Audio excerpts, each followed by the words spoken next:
నివాసాలు వాళ్ళందరూ కూడా చాలా రకాలైనటువంటి ఈ శ్వాసకోశ సంబంధిత వ్యాధులు లేదంటే చర్మ వ్యాధులు లేదంటే చాలా ఇబ్బందికర పరిస్థితులు, అక్కడ తాగునీటికి సంబంధించి భూగర్భ జలాలు ఇవన్నీ కూడా కలుషితం అవుతా ఉన్నాయి.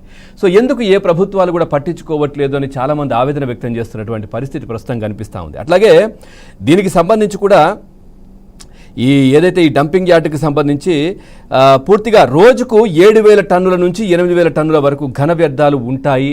అదేవిధంగా 350-450 ఎకరాల విస్తీర్ణంలో ఈ డంప్ యార్డు కూడా ఉంది.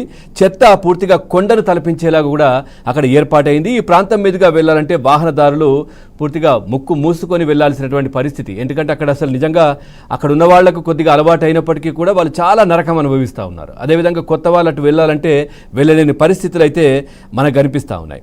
అదేవిధంగా ప్రపంచ అత్యధిక మొత్తంలో మిథేన్ వాయువును విడుదల చేస్తున్న టాప్ 25 చెత్త నిర్వహణ కేంద్రాల జాబితాలో జవహర్ నగర్ డంపింగ్ యార్డ్ 4వ స్థానంలో నిలిచిందంటే నిజంగా దానికి సంబంధించి అసలు మనం ఆశ్చర్యం వ్యక్తం చేయాలి. అంటే మన దగ్గర ఏ విధమైనటువంటి ఈ డంపింగ్ యార్డు ఎంత పెద్ద ఎత్తున ఇక్కడ ఉందో, ఎంత డంపు ఈ చెత్త జమ అవుతుందో మనం చూస్తూ ఉన్నాం. దాన్ని ఏదైనా కానీ అంటే మనం చూడొచ్చు. అంటే ఏపీకి సంబంధించి కూడా దీనికి సంబంధించి జూన్ 1 కల్లా పూర్తిగా జూన్ కల్లా 100% పూర్తిగా డంపింగ్ యార్డు లేనటువంటి రాష్ట్రంగా తీర్చిదిద్దుతామని ఏపీ చెప్తా ఉంది. దానికి సంబంధించి అధ్యయనాలు కూడా సింగపూర్ వెళ్ళి చేస్తూ ఉన్నారు. డంపింగ్ యార్డులను పూర్తిగా పార్కులుగా రూపాంతరం చెందే విధంగా ఏ విధంగా చేయొచ్చో వాళ్ళు చేస్తున్నారు.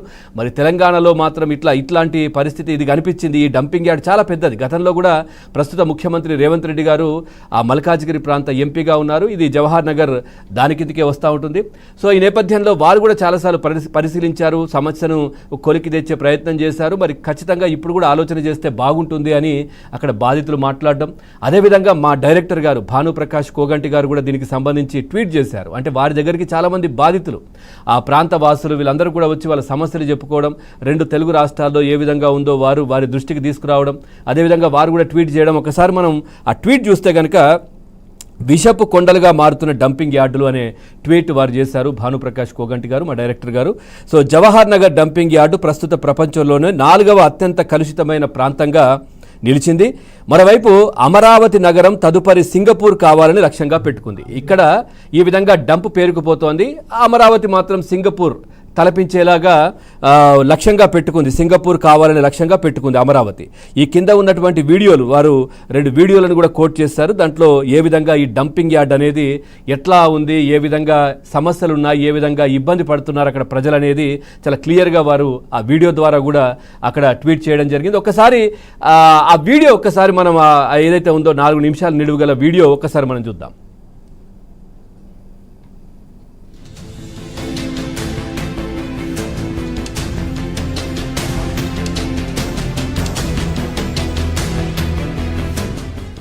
హైదరాబాద్ నగరంలో ఎక్కడ చూసినా కొండలు కనిపిస్తూనే ఉంటాయి. అయితే అవన్నీ ప్రకృతి సిద్ధంగా ఏర్పడ్డాయి. కానీ జవహర్ నగర్లో మనుషులే స్వయంగా గోల్కొండ కంటే ఎత్తైన కొండను కట్టేశారు. ఈ కొండ ప్రతినిత్యం విషపు వాయువులను వెదజల్లుతూ ఉండడంతో ఆ పక్కకు వెళ్తేనే ముక్కు మూసుకోవాల్సి వస్తుంది. ప్రపంచంలోనే అత్యధికంగా కాలుష్యాన్ని వెదజల్లుతున్న డంపింగ్ యార్డుల్లో జవహర్ నగర్ 4వ స్థానంలో నిలిచింది.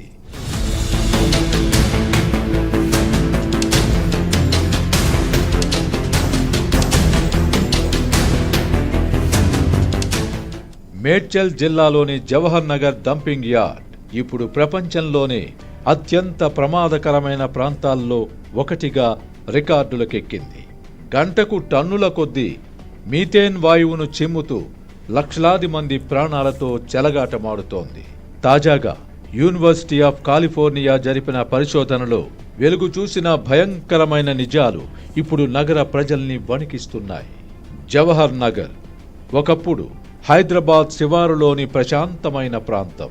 అక్కడ 393.54 ఎకరాల విస్తీర్ణంలో ఉన్న డంపింగ్ యార్డ్లో 1994 నుంచి చెత్త వేయడం ప్రారంభించారు. ప్రారంభంలో సిటీ నుంచి రోజుకు 2500 నుంచి 3000 టన్నుల చెత్త వచ్చేది.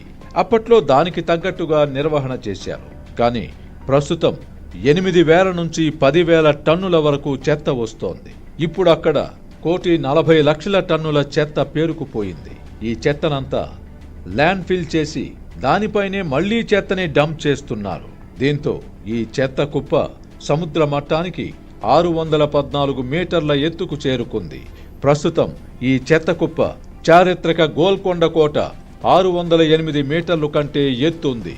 రామ్కీ సంస్థ శాస్త్రీయ పద్ధతిలో చెత్తను పూడుస్తున్నామని చెబుతున్నా వాస్తవానికి అక్కడ కొండలా పేరుకుపోతున్న వ్యర్థాలు పర్యావరణానికి పెను ముప్పుగా మారాయి.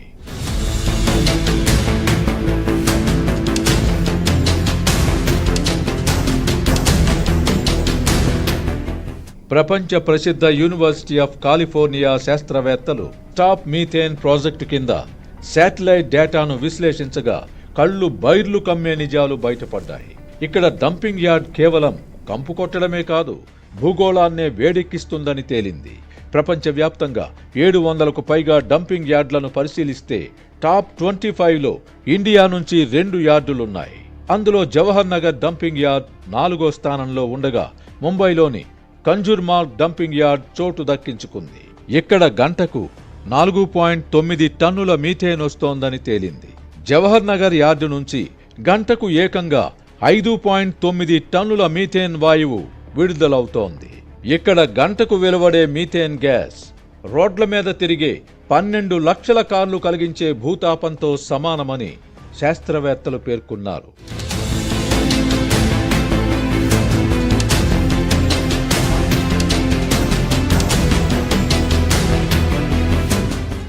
మీథేన్ వాయువు కార్బన్ డయాక్సైడ్ కంటే 86 రెట్లు ఎక్కువ ప్రమాదకరమైనది. ఇది గాలిలో కలిసినప్పుడు గ్రౌండ్ లెవెల్ ఓజోన్ను ఉత్పత్తి చేస్తుంది. దీనివల్ల తల తిరగడం, తలనొప్పి, వాంతులు వచ్చినట్లు ఉండడం, అలసట వంటి లక్షణాలు కనిపిస్తాయి. ఆస్తమా, శ్వాసకోశ వ్యాధులు రావడమే కాకుండా జ్ఞాపక శక్తిని కోల్పోవడం, గుండె కొట్టుకునే వేగం పెరగడం వంటి తీవ్ర ఆరోగ్య సమస్యలు తలెత్తుతాయని శాస్త్రవేత్తలు పేర్కొన్నారు. డంపింగ్ యార్డ్ చుట్టూ గాలి పీల్చుకుంటే కొన్నేళ్లలోనే ఊపిరితిత్తులు పాడైపోవడం ఖాయమని హెచ్చరిస్తున్నారు. ప్రస్తుత గ్లోబల్ వార్మింగ్లో 45% కంటే ఎక్కువ వాటా ఈ మీథేన్దేనని పర్యావరణ శాస్త్రవేత్తలు చెబుతున్నారు. ఇక ఈ డంపింగ్ యార్డ్ ప్రభావం కేవలం గాలిపైనే కాదు, భూగర్భ జలాల మీద కూడా దారుణంగా పడింది. యార్డు చుట్టుపక్కల 10 కిలోమీటర్ల మేర నీరు పూర్తిగా కలుషితమయ్యింది.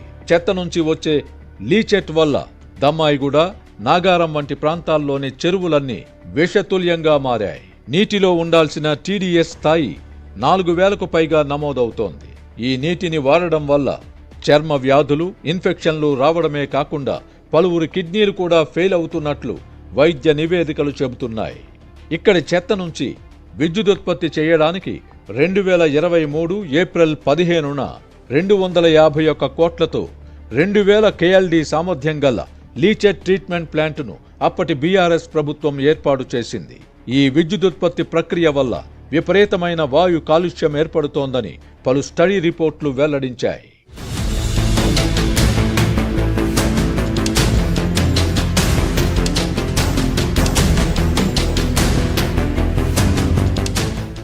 నగరంలో రోజుకు 10,000 టన్నుల చెత్త ఉత్పత్తి అవుతూ ఉంటే అందులో కేవలం 2,000 టన్నులు మాత్రమే వేస్ట్ టు ఎనర్జీ ప్లాంట్లకు వెళ్తోంది. మిగిలిన 5,500 టన్నులకు పైగా చెత్త ప్రతిరోజు జవహర్ నగర్కే చేరుతోంది. ప్రత్యామ్నాయంగా సంగారెడ్డి ప్యారానగర్, దుండిగల్ ప్లాంట్లు ఏర్పాటు చేయాలని చూస్తున్న స్థానికుల నిరసనలు, కోర్టు కేసుల వల్ల పనులు ముందుకు సాగడం లేదు. అయితే ఈ డంపింగ్ యార్డ్ చుట్టూ 80% మంది పేద ప్రజలే ఉంటుండడంతో వారు అనారోగ్యానికి గురవుతున్నారు. మొత్తంగా అభివృద్ధి చెందుతున్న హైదరాబాద్కు జవహర్ నగర్ ఒక శాపంగా మారింది. అంతర్జాతీయ విశ్వవిద్యాలయాలు హెచ్చరిస్తున్నా యంత్రాంగంలో చలనం లేకపోవడంతో ప్రజారోగ్యం, పర్యావరణంపై ప్రభావం పడుతోంది. ఇప్పటికైనా ప్రభుత్వం యుద్ధ ప్రాతిపదికన స్పందించి ప్రత్యామ్నాయ మార్గాలను అన్వేషించకపోతే భవిష్యత్తులో గాలి పీల్చుకోవడం కూడా గగనమైపోతుంది.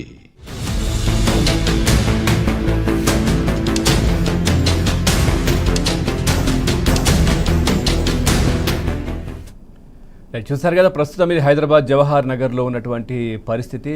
చాలా ఇబ్బందులు అయితే పడుతూ ఉన్నారు. సో ఏం చేయొచ్చు ఏంటి, అట్లాగే ఏపీలో ఈ ఏదైతే పూర్తిగా కూడా జూన్ కల్లా 100% చెత్త లేనటువంటి నగరంగా, అదేవిధంగా డంపింగ్ యార్డులు లేనటువంటి నగరం, అదేవిధంగా పూర్తిగా డంపింగ్ యార్డులను పార్కుల్లా రూపాంతరం చెందే విధంగా చర్యలు తీసుకుంటామని అక్కడ చెప్తా ఉన్నారు. సో ఇక్కడ ఏమైపోతుంది, ఏం చేస్తే బాగుంటుంది ఏంటి, ఓవరాల్గా ఈ అన్ని అంశాలకు సంబంధించి మనం చర్చలోకి వెళ్దాం. చర్చలో పాల్గొంటున్నారు ప్రొఫెసర్ మురళీధర్ రెడ్డి గారు, department of chemistry, Osmania university. Sir నమస్కారం. అదేవిధంగా